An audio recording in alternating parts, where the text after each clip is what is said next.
shirya Nasiru ka sai ta murya ta ta yi daɗi auren masoya ne.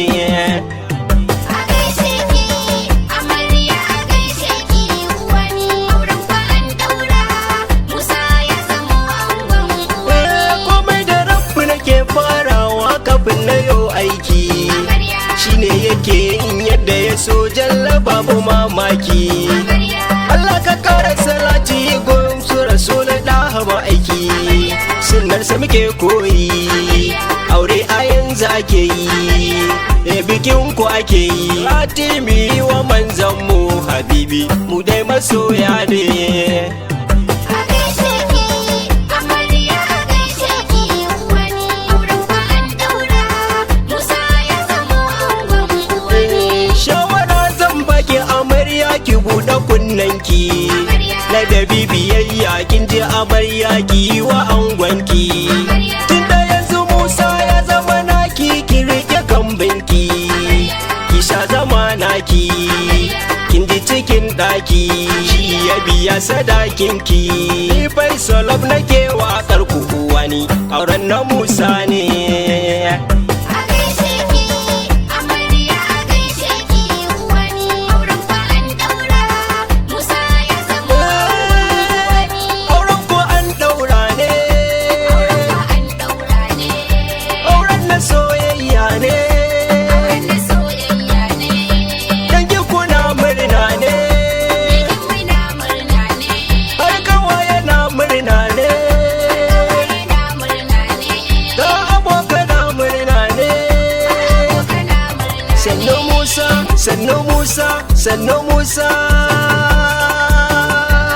Lokaci na ku ne a yanzu, ana gaida ku yanzu yanzu.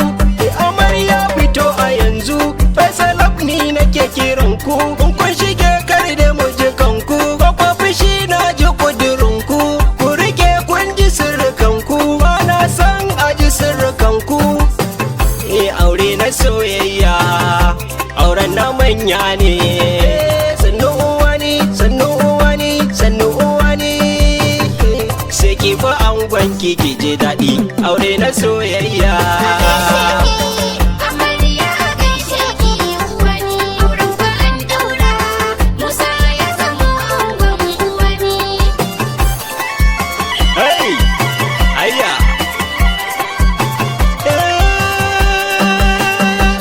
To wana, man.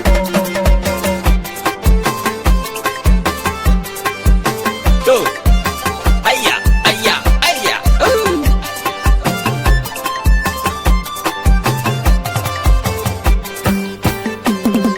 Amarya. A gaishe ki amarya, a gaishe ki uwani, auren fa an daura Musa ya zamo angon uwani. Ina abokan ango na gansi yau suna murna har da kawaye na amarya na gansi yau suna murna har da iyayen ango na gansi yau suna murna ga iyaye na amarya na gansi yau suna murna abokanan ango baba yayi murna safiya ne yayi murna basiri na murna isa yana murna ga malika na murna alaila tana murna ammi tana murna amina tana murna hafsi tana murna auren ku yanzu an daura musa muna ta yin murna. A gaishe ki amarya, a gaishe ki uwani, auren fa an daura Musa ya zamo angon uwani. A gaishe ki